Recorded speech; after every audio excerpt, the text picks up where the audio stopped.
welcome once again to our special coverage here on India Today of the Axis My India exit poll and the fallout of those findings. Remember, in less than 12 hours from now, the electronic voting machines will be opened across the country and we will know who's winning the battle for the general elections of 2024. But remember, there is one factor that has loomed large over our exit poll findings, and that is the Narendra Damodar Das Modi factor. The Modi factor is clearly something that needs to be looked at closely, particularly, Rahul, if he becomes the first Prime Minister, Preeti, since Jawaharlal Nehru to win 3 consecutive elections. So everyone has an opinion on how big the Modi factor is, but nobody really has the data. So what we'll do in this next 1 hour is take you through state by state and try and quantify where the Modi factor had the maximum impact and what kind. So of all the people who voted the way they did, how many said they voted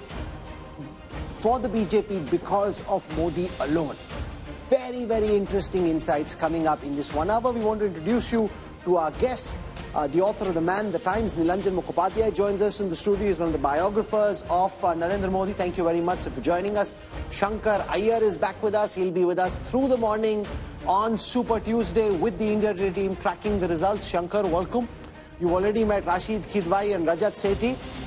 We've got T.S. Sudhir. He'll give us some context of the Modi factor spreading now in the south.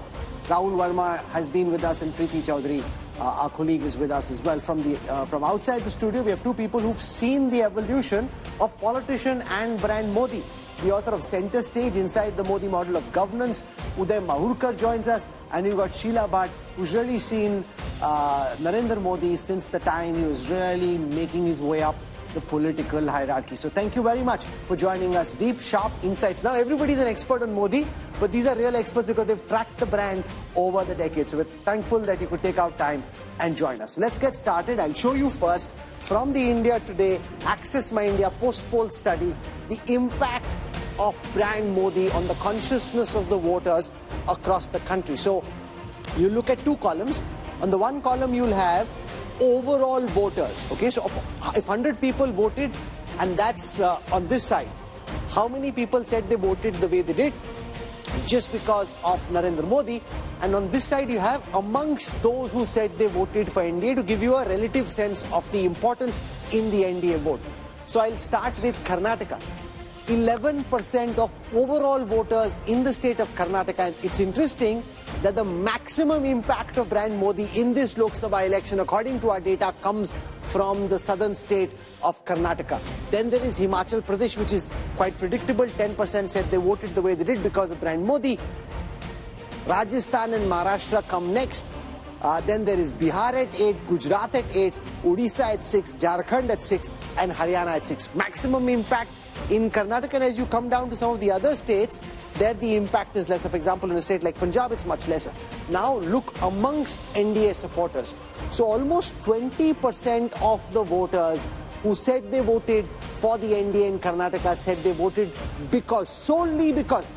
This is not to do with central government performance. This is solely because of brand Modi, and that is quite phenomenal. Like 20%, 19% of the voters in Karnataka said they voted the way they did because of brand Modi.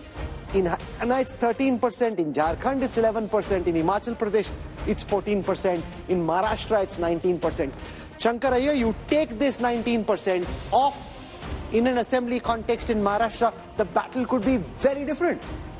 Absolutely. I think the data is, in my opinion, understating the effect of Modi on the ballot. Why understating? Because Modi has been on the ballot for 543 seats. It is the entire battle, the way the opposition has positioned this, is them versus Modi. So when you see the results coming in favor of the BJP or the NDA, it is a vote for Modi. Take the Modi name off the ballot, or he's the message, he's the messenger, he's the medium, he's the mantra, whatever you call it.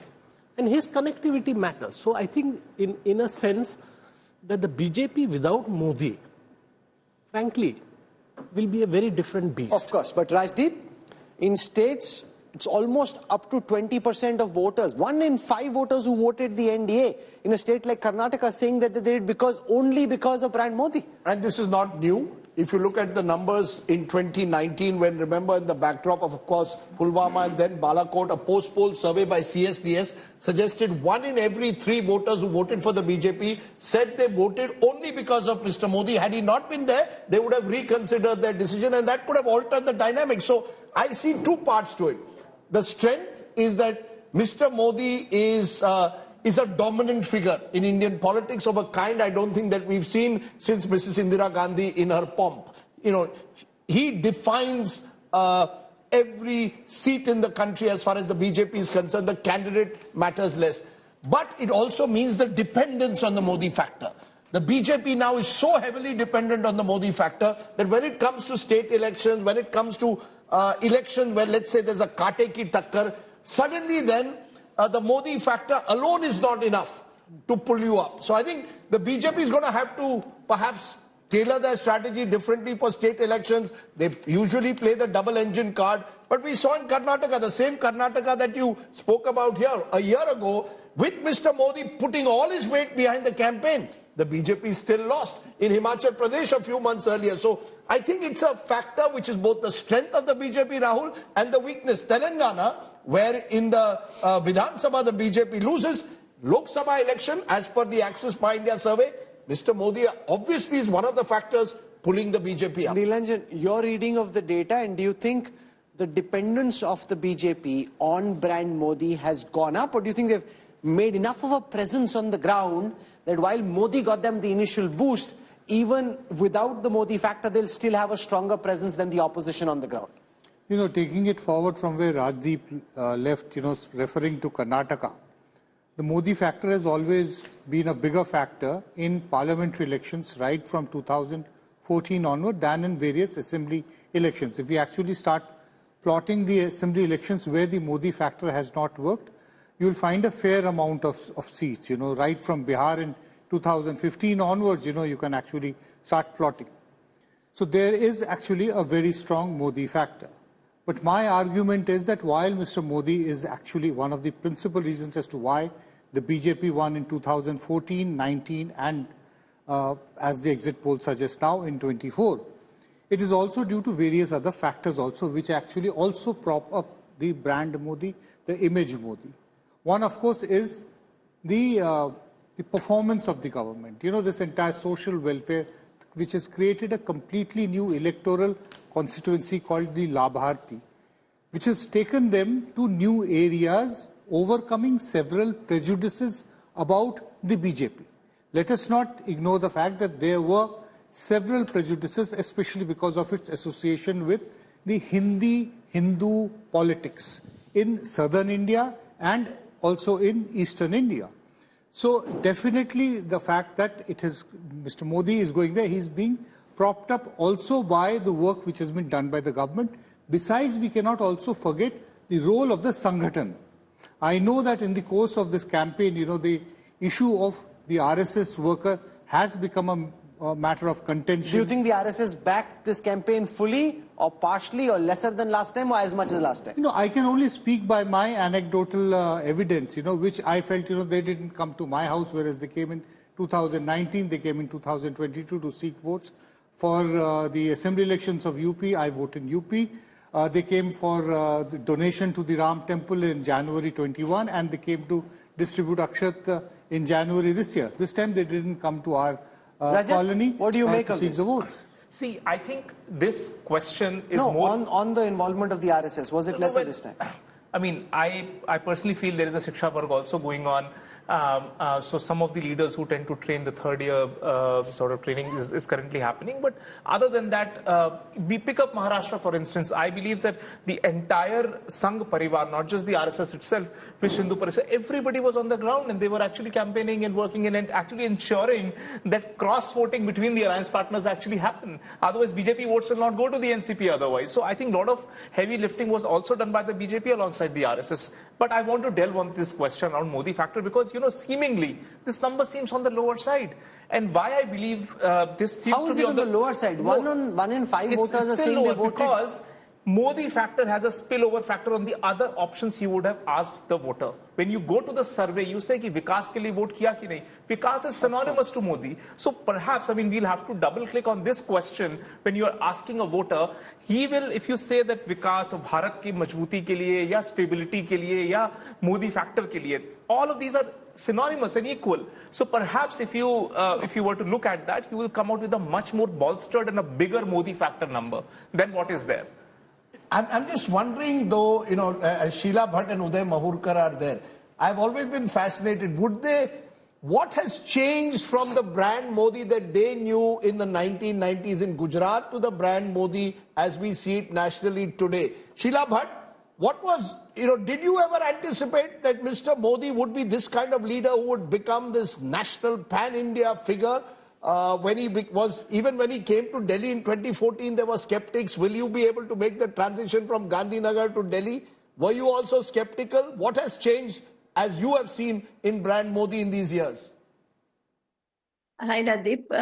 Yes, I think from 1997-98 onwards, we had quite a good idea that Modi means business and Modi thinks big and Modi has dreams, and a lot of people around him would give us such anecdotes which will really surprise us.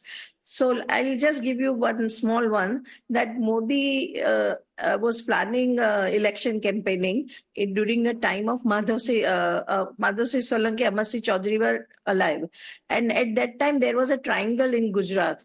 And BJP, we never went to BJP office and we never sought their interviews or anything. But still, this anecdote was shared to me by Purushottam Rupala, minister and now Rajkot candidate. So he said that we knew that we will get hardly 10 to 12 seats. But Narendra Modi asked Rupala to get 182 Raths in the Maidan in Ahmedabad. He said, it will cost us a bomb. But he said, no, this is the way we should do the start campaign. So when he had no chance of getting seat, he asked 108, and it so happened that when these Raths came, so entire media came there, and the next day, neither Janata Party, not that old syndicate Congress, nor Congress, BJP got the front pages. So this is how he thought, and there are many such anecdotes. Okay, so he knew how to grab the headlines all the time, Preeti. No, that's the wrong way of looking at it. He had the audacity of ambition to go out and get 182. Why are you reducing it to headline? Because she said that they got the headlines the next day. But it's not just about the headlines, it's the ambition to go out and get the 182 seats. Look, Narendra Modi... No, Radip, I tell you, it's not about headline. It is not having shyness. To think big. He was nobody. He knew BJP is not going to get any ticket, and we never went to them. I was running a magazine. Magazine needs cover stories. We never went to. We always sought Congress and old congressman and Janata Party walas. So, the fact is the first... No, I take your point, ma'am. The first election that Mr. Modi won big is 1987, and a municipal corporation election which is held. And this is a story that I put in my book also, but it's the story which tells me about Amit Shah was apparently responsible for ensuring maximum posters are put across Ahmedabad, and Narendra Modi was in charge of the campaign. And there is this talk, I think Uday will know about it, that Amit Shah was driving the scooter and Mr. Modi on the pillion. And I've always tried to imagine that picture all these years later, now Home Minister, now Prime Minister. Imagine through those little gullies of Relief Road in Ahmedabad, going about putting posters. That's where it started. So I think that's where they've come from. And that's why, and there was this famous election where they actually, in a panchayat election a few years later, who did they target? Because the Congress was dominant, the candidate who had come number 2 or 3, so that they would switch over and join the BJP. How did the BJP grow? Not necessarily organically through the BJP. They got Congress panchayat leaders who had come 2nd or 3rd in the panchayat leaders to switch over. So all these tactics that have been scaled up now started in those years. Uday Mahurkar, do you want to add to that? Because, while we all admit that Prime Minister Modi is now a phenomena, and I did see it, especially, the figures that Rahul just showed us, some of the states are bolstered by the woman vote as well. But while he is a phenomena, he seems to be also a weakness for his own party, because in certain states where the BJP seemingly weaker. For example, Rajasthan, a lot of candidates were put hoping to ride the Modi wave, though they were unpopular, and they are the ones who are now being possibly, that one or two BJP, candidates on the tickets who are losing. I'll give an overall view of how we think about this election. I think most of us got carried away by the rhetoric that we saw during the elections, but the voters were in auto mode. Take the delivery of schemes. I have written 2 books on Mr. Modi's governance, and both are not hagiographies. There's good amount of critical evaluation in both the books. For example, let's take up the housing scheme. Now, 4 crore houses have been delivered. I think the error margin would be maybe 5, 6, 7%, not more. 4 crore houses means 12 crore voters. I met a Muslim taxi wala yesterday who told me, whether he was correct or not, I don't know, but he told me that I have voted for Modi because I got a house in my village. True. So the delivery of schemes in this country till Mr. Modi came, when the government was claiming 100%, it hovered only around 50%. Modi has taken that delivery to 70, 80, 90%. Okay. Nal se jal. Almost 90% delivery, So the voters were in auto mode. We failed to identify them. Those who were beneficiaries of his schemes, which are visible on ground, they were supposed to vote for Mr. Modi. Plus, women voters, the kind of support he has got from the women, from the youth, and then national security. You can't forget this is the first election, parliamentary election after the removal of 370. People have seen the transformation in Kashmir. Rahul, what I saw Ram Mandir. We were downplaying Ram Mandir. Right. Ram Mandir also has got a role to play in this. No, I'll tell you, there are a number of factors, and what you saw was that it was like a buffet. So somebody who's voting the BJP took their plate, and they thought, okay, a bit of the one who were drawn to the Ram Mandir, it was the Ram Mandir. The Bharatis looked at Ration, then development. So it was like a buffet, and the BJP voter went about picking up what they could. The word being used for the buffet. I would like to add one more thing. The word being used for the. Please go ahead. Yes, I would like to add one more thing. You see, when he went on this Hindu-Muslim mode, warning, that was also a very well thought of move, because Congress is associated with Muslim appeasement. And he created the fear of the return of pro-Muslim politics in this country, So while many of us thought that he had we'll come to the negative. That could be, Uday Mahurkar. Yeah, it is smart. Some would call it crafty and cunning. The line between being smart and being cunning is a very short one. Yeah, you call it smart, someone else may call it cunning. Sir, you look at the Congress manifesto, Congress policies. They're all pro-Muslim. But the word that is often being used for these buffets is hint. He was realistic. Okay, maybe overplayed at a few places, but he was realistic. Okay, you're calling it realistic. Someone is entitled to have an alternate. Mr. Mahurkar, someone is entitled to have an alternate opinion to you. Okay. The word used is often Hind. Hinduism, infrastructure, nationalism, and delivery. Somewhere or the other, within these 4 boxes, it's not my word, it's used by a young executive who came on our Lallan Top show.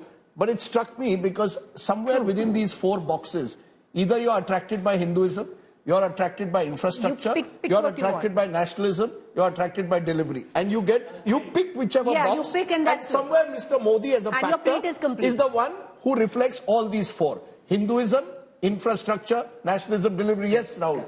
See, that's what parties are supposed to do. Parties should be able to mean different things to different voters. That's how you bring all kinds of constituencies, and this is perhaps what Prime Minister Modi has been able to do for the BJP, where he has become one of the largest aggregator of vote. He has able to make BJP reach in some of the constituencies where it was never present, not just geographically but socially. But I think what we are missing here, that leaders are leaders' brand is also tied to party brand, right? These two things are not separate. You take Mr. Modi out of BJP and imagine him being in any other party. Do you think he will be able to carry the same charisma? There is a very interesting data set we want to show our viewers.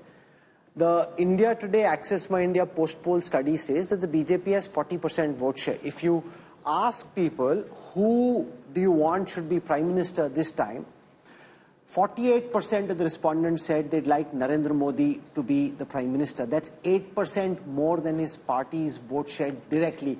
That is immediately understood as the Modi bump. The Congress Working Committee, many of them will believe Modi should be the Prime Minister. Yeah, but from India is 6%. The other change that's happened, T.S. Sudhir, is that the Modi brand, which a lot of narrative bazi happened, that it's North versus South, that it doesn't extend to the South. This Access post-poll study seems to suggest that the Modi brand has seeped into the southern states as well, way beyond just Karnataka and Telangana. And that is, I think, going to be the big change if these numbers hold tomorrow. Because so far we were told that the South is being discriminated against by the central government, funds are not coming, the South is giving much more to the center, gets much less in return. But if these numbers hold, that means that that narrative is not holding foot. One more quick point. In addition to this whole talk of brand Modi, also look at the choice of candidates, especially this time. You have, and knowing what the South especially really looks for, films, development, engineering, you have a technocrat entrepreneur like Rajiv Chandrasekhar contesting, a Suresh Gopi like actor contesting, you have the king of Mysuru contesting, you have a cardiologist contesting in Karnataka again. So the kind of mix of candidates also adds to the brand that Modi wants to convey to South India. But look at what he did. Nilanjan Mukhopadhyay, Prime Minister Modi has done 7 visits to Tamil Nadu between the Pran Pratishtha ceremony and the announcement of the election, more than he went to any other state. He went to Kerala and spent 2 days there in Kerala. Now, you would have normally thought a leader would not go or take a risk. You're taking a huge gamble. You're going into states where you have no real presence, where you're not likely to win seats, but you're willing to invest your personal political capital even in those regions. Is that what sets Modi apart in a way? That he's willing somewhere to dare and take the risk. What Rahul said, the audacity of ambition, or what Sheila Bhatt gave an anecdote, he's willing to be that risk taker and therefore has scaled up the BJP. No, he has always taken risks, and even in various state elections, states where the BJP did not have very significant presence, he's actually gone there and actually taken the entire BJP on his shoulder. There's one thing which I just wanted to point out, what Rahul was saying at some point, that Modi has always meant different things for different people. Even if you go back to Gujarat, there was a time when he was being taken as the Hindu Hriday Samrat by some people as the Vikas Purush, some people by, changing the face of development in Gujarat, the development model of that, bringing in financial investment into Gujarat, starting with Tata Nano and various other projects.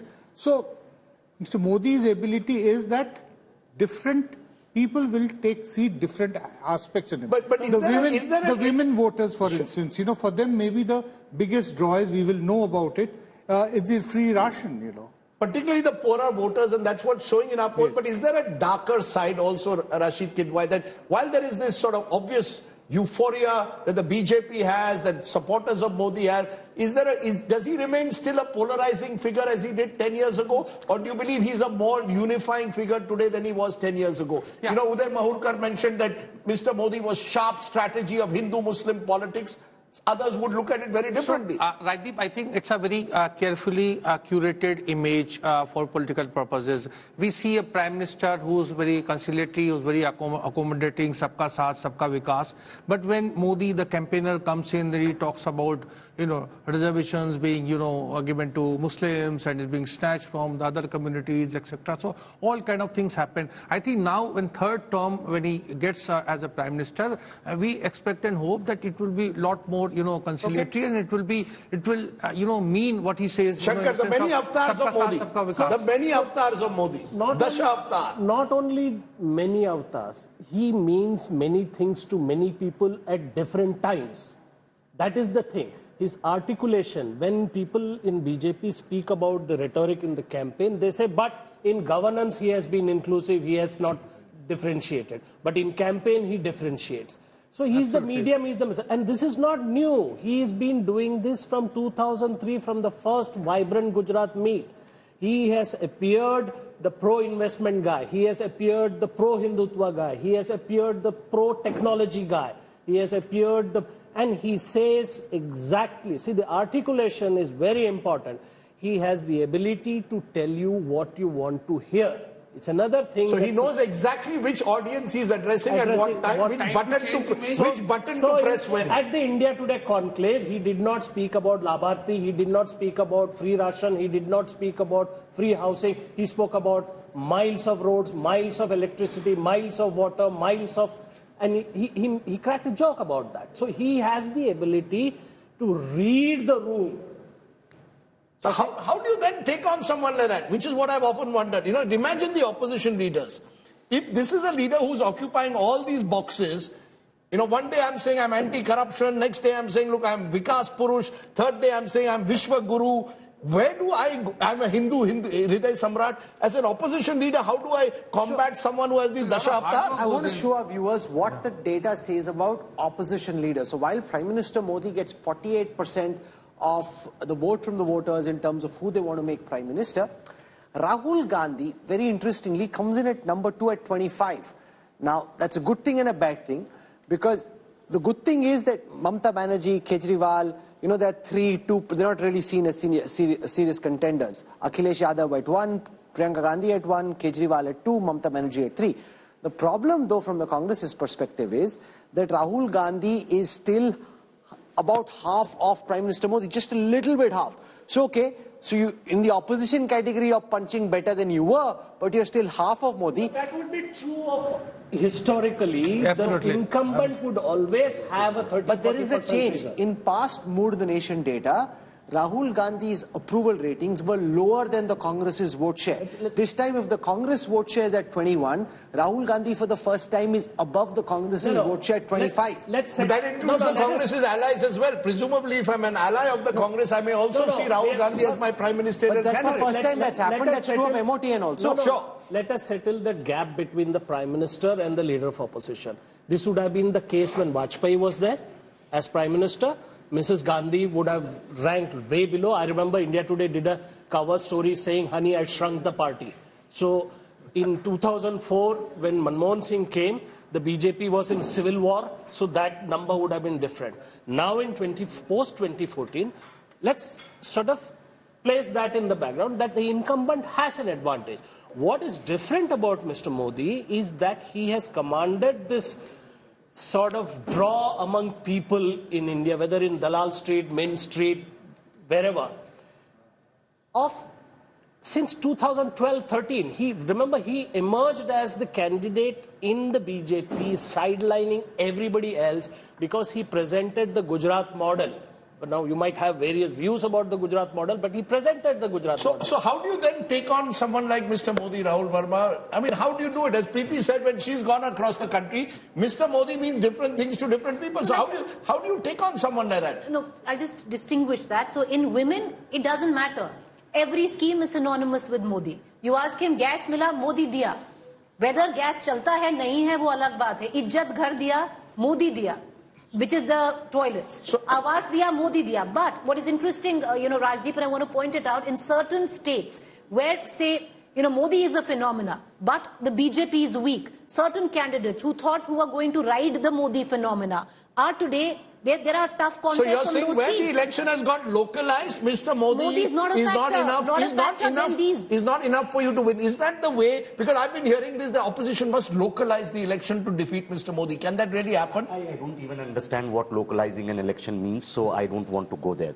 See, leaders' brand is also based on party, right? On performance, on the kind of social constituency it caters to, and kind of messaging they do. That's how elections are won. So if Prime Minister Modi, or for that matter any leader, has to be challenged, you have to perform, you have to have a credible ideological narrative, you need to have a blueprint, you need to be able to mobilize lots are you saying that Mr. Modi would not be able to be as effective without the Sangathan, without the machine? You think is the machine Rajdeep, you think BJP and Modi became what it became without an organization? without an ideological... No, the reason I'm asking you because Atal Bihari, no, 1 minute. Atal Bihari Vajpayee was also a very popular Prime Minister, but the BJP at that time could not cross 182 seats. That was their best performance. Now you've got a Prime Minister who's taking you to 300, 350. The Sangathan has changed or the leader has changed. What is it? What has changed? Sangathan brought the BJP to 25 odd vote percentages. BJP was stuck at 25, but in order to take it from 25 to that 40 level, you wanted a strong leader to come in and who can actually, that messaging of Hind. My problem with the Congress, or perhaps the solution that they should be looking for, is have a credible leadership which can deliver on one issue consistently, be it Hindutva issue or a national. They will never do that. Nationalism issue. Why does Rahul Gandhi flip-flop when it comes to taking side on India? I mean, I can tell you that there have been ample number of cases where he does not appear to be a nationalistic person. Okay. Can he take perception? No, I'm telling you. But I think there's a serious point. Yes. No. It took, as Sheila ji is saying, it took Mr. Modi almost 14 to 16 years from 1998 onwards to arrive in 2014. Rahul Gandhi also had a lot of time. He came in politics in 2004 and now we are in 2020 years. Rahul Gandhi is not taking the mantle of leadership. That twice he had a chance to become, leader of Congress party in parliament. No, many believe he's the perfect matchup. He allows Mr. Modi to play what Mr. Modi wants. This is the pitch. Namdar versus Kamdar. The point I'm trying to make to challenge Mr. Modi, you're going to need to create a model, a message, a machine that's going to be equally effective. Rahul Gandhi and Kamdar versus Namdar is the perfect match for Modi. Somebody whose face inspires trust and confidence and who people would like to see in power, not somebody they look at his face and they say... And that can't happen overnight. That can't happen overnight. The point I made, 1987, Mr. Modi fought his first election. We are now in 2024. So it's taken a drop, right? You have these, look at the bench strength of Congress. Where do you see even one leader, even on that line of becoming future? What is the bench strength of the BJP? Currently, they have enough bench strength. At the moment, so I ask you the question. Can I ask you the question? If Mr. Modi is not there, would the BJP get the same percentage of votes?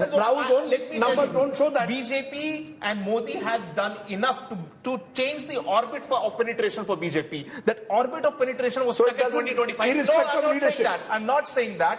That orbit has first gone up by 10%. From there on, you just need to add more what Rajat leaders. is trying to say, see, you have to understand what with every leader is happening in the BJP, that the baseline is changing. Yes, Vajpayee managed to brought the BJP from a 15% party to a 20-25% party, from a 50-seat party to a 150-seat party. Modi has taken to another level. Yes, if Modi goes and it's not followed by a charismatic leader, BJP is not going to become from 40 to 20% party. It will be a 35% party or 32% all of this party. is thesis versus antithesis.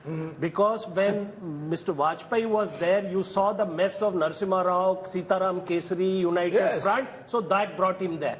Mr. Modi is not shy of being Hindutva, whatever the language, whatever the rhetoric, the sharpness which Sheila Bhatt mentioned. That shyness is taken away from that. There is no veneer about BJP being what it is. He's a post-Nehruvian leader. He's jumped the Nehruvian only consensus that is there. And no finally, new political consensus. Is there a new consensus? Is Mr. Modi representing this new Hindu consensus that has emerged in a way? New politics. Nehru was, had the benefit of the legacy of the freedom struggle.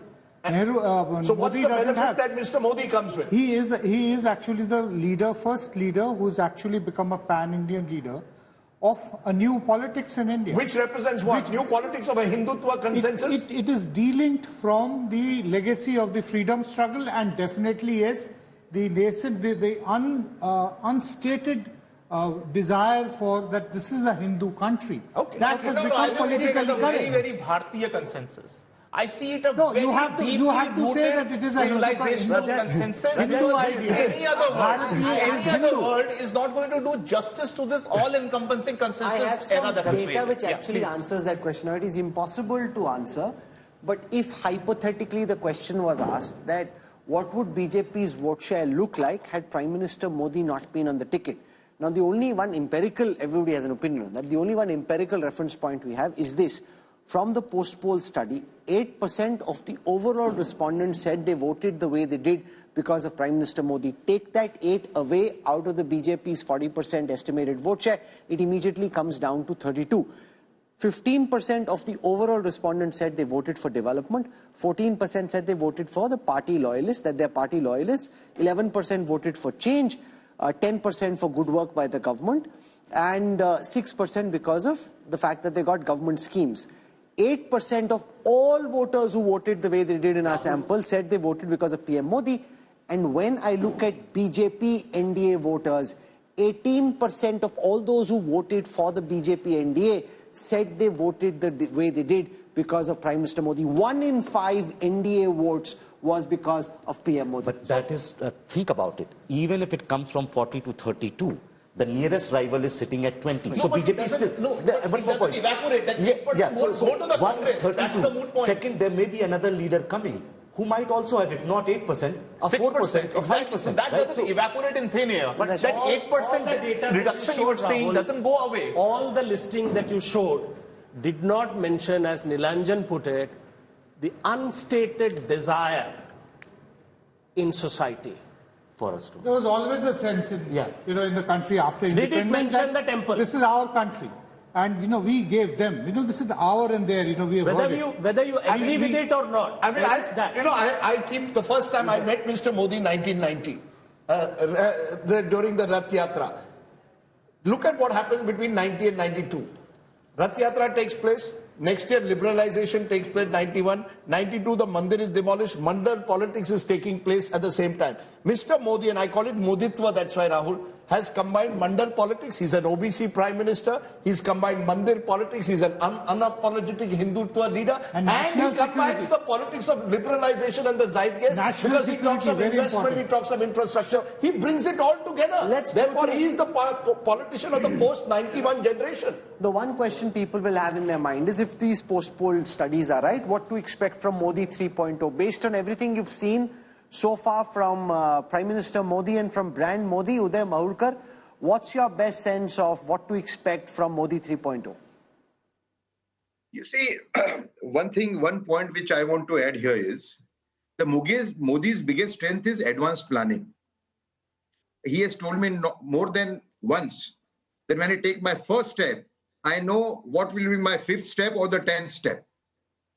So that is his biggest, you're talking about Modi appearing, a different person at different places, because it's all planned. So that is one point. In Modi 3.0, I would expect the schemes to go further, deeper amongst the people. That is one. Secondly, I would expect that, I am echoing the voice of the BJP worker also here, that this whole process of taking Congress leaders inside the BJP, would see some control in future. This is what the average BJP worker thinks. I think so far as use of government agencies is concerned, there would be some control, because even workers think that in some cases the agencies have been overused. That is one, because the mandate of 2014 was on 2 counts. One for good governance, another was for restoring lost values in politics. I think that second thing, I think BJP will have to concentrate, because after all, when you want to become a great leader, or you want to become a Yug Purush, I think that legacy is very important. As to how have you dealt with when it comes to this, restoring lost values in politics. No, Sheila Bhatt, I just wanted to ask Sheila Bhatt, for someone who's tracked Modi for so long, you just called him an audacious leader. He's possibly going into his final term, Sheila Bhatt. Can we say that it's good? I don't know. I'm just saying possibly. I'm saying possibly. He doesn't want to. There is no retirement. Possibly. No retirement, madam. No retirement. Possibly. Anything is possible. Possibly. But do you see him being as audacious? Or maybe change. And I'll give you example for change. Just to say, Mr. Modi has said, I'll be there in 2047 to see Viksit Bharat. But go ahead. Come on. He'll only be 97 there. Go ahead. Well, but why I say, will he change? Because Sheila Bhatt, I'll give you an example. Modi is a phenomenon, nobody is denying it. And I'll give you anecdotal examples. When I speak to the people, they talk about development, they talk about his vision, they talk about, taking up India to an international stage, but they also, especially the youth, talk about that he shouldn't be such a polarizing figure. Do you think that will change? going into the next 5 years. Can I add something to the previous debate, which is very important? Radip and Rahul, we should have also a debate once that in 2014 and 2019, when Modi swearing in took place, the most important factor about Modi was stability. We somehow just in a passing reference, we talk of stability, but the stability is a very, very important factor in Modi's last 10 years. And I have seen in the villages also that when Modi is there, it is presumed that his government will not fall for anything. There is nobody to compete. You remember our days when we reported in 88, 89, 98, 99, what all happened. So I think we should not, when we talk of, when you were talking about Mumbai and Radip was talking of multi-layered identity, answer Preeti's question.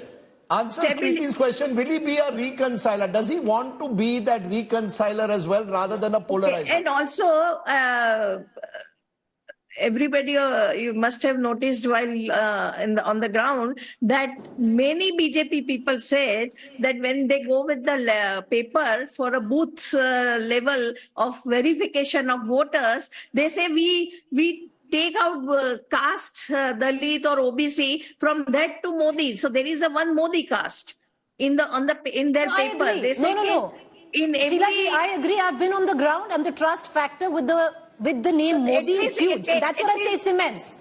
So the question that I asked you was 15,000 to 25,000 voters are Modi voters. So they say that BJP wala says that then we don't worry about the caste issue. We consider them Modi wala. So they will be. So these two things are there that is helping BJP just now. But your question was what's about future of Modi. See, Modi has done from 2002 onwards for Gujaratis till 2014 and from 14 national level as a leader, as a neta, as a person who takes everything head on and who is not shy of his ideology. What he has done is he never allows us to get bored of him. See, boredom factor, he never creeps in between him and his voter. So he keeps changing and he entertains in his way. It is when you put a mic or when we go with a note and a pen to any voter, they will not talk to me. They'll say कि Modi hai, Modi ko bata dena, Modi ne ye kaha. So we are not counted. And if you and when the mic is there, they think as if Modi is listening. So I'm saying that so your question was about what next. So I think, I'm sorry, without getting very impressed or overwhelmed or just taking into account 1981 to 2024 Modi, which I'm following and observing, I'm saying that he has studied very well. And I wish all of us should study that in India, what it means to be a cult figure. You know, so Beatles and so many Western world people figure. Come here for. But you're not. But you know, a cult figure. A cult figure represents a cult. The question is, will he be inclusive? That question, Nilanjan, keeps coming up. No, will Mr. Modi? Is that a challenge? Rajdeep, I agree. I'm very much aware of this factor that what is missing in Modi. Haven't again another debate. I can tell you that, but I'm not for cult figure. Personally, I don't believe in any sadhu sant or anything. But what people have picked up from him. So now I think Modi has entered since. I request all people who are interested seriously to listen to his Mathura speech. In Mathura, he gave a speech just before the election campaign started. And it was all about spiritualism and other things. So I think Modi is undergoing some transformation and some change. Has he become, just a minute, just a minute. Has he become, Nilanjan, from Pradhan Sevak in 2014 to Chowkidar in 2019 to God now? You know, the spiritual figure, that he's larger than life. He's a cult figure. He is a cult figure. In fact, when Sheila was speaking, the visuals which were running came to my mind. It's a consistent, constant Modi cinema on the run. And this is a performer. He's performing every minute of the last 10 years from 2014. Every day he has 6, 7, 8 engagements. Everywhere he's delivering speech. He doesn't want you to get bored, as she said. He doesn't want you to get bored of him. And he wants you to always feel that you have not been able to follow him enough. I have possibly written and tracked on him more than anybody, any single journalist has. Quite often I felt that I actually would require 10 of me to be able to keep track of what all he does. It's simply impossible for the job of one person or even a team of journalists to be able to keep track.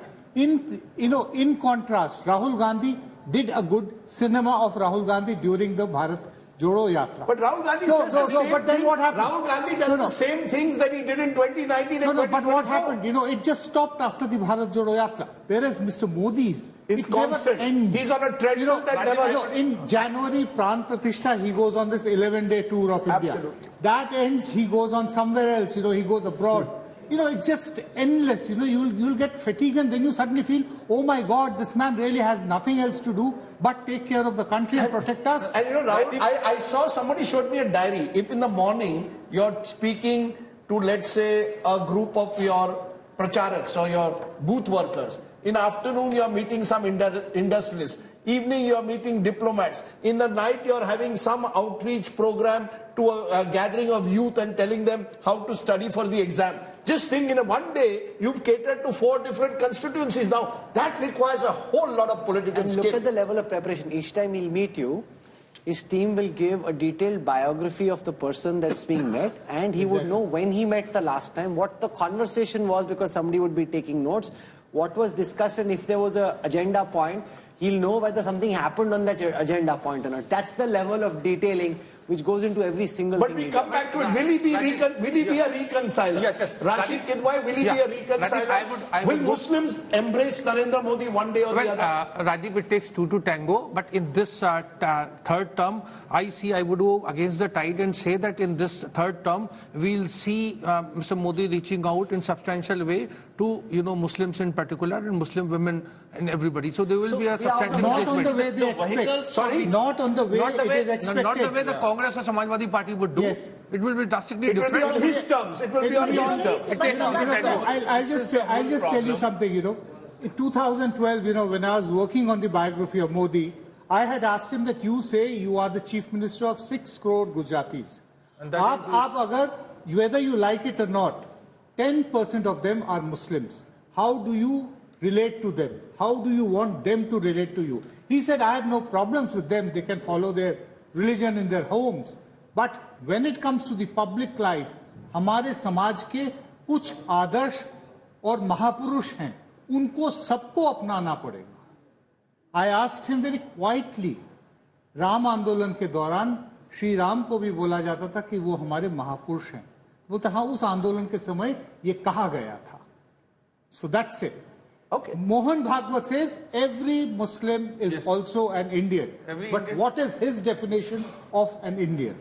Everybody in this country is a Hindu. There can be a Muslim Hindu, there can be a Christian Hindu, there can be a Hindu. So that Hindu. Ideological chasm will remain. That will remain. That's not yes, going to go. Embrace, yes, but on their terms, not on the terms of others. Which is the Okay, this is where we are out of time. We've had fascinating insights on the India Today Access My India post-poll study. Now it's down to the real numbers. The India Today Election Intelligence Dashboard is all set, ready to go.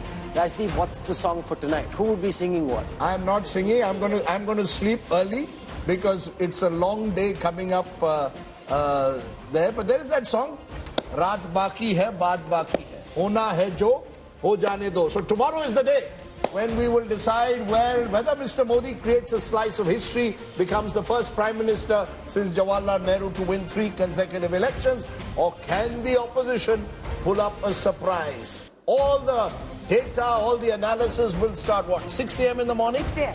6 a.m. in the morning. That's what I'm saying. 6 a.m. I'll see you both here. We will see you both. Rahul's not even looking at me. He's looking at Rajdeep. I'm going to do a Modi tomorrow. I'm going to say, look, सुबह उठना है, योगा करना है, सब कुछ करता हूँ. साधना करनी है. साधना करनी है.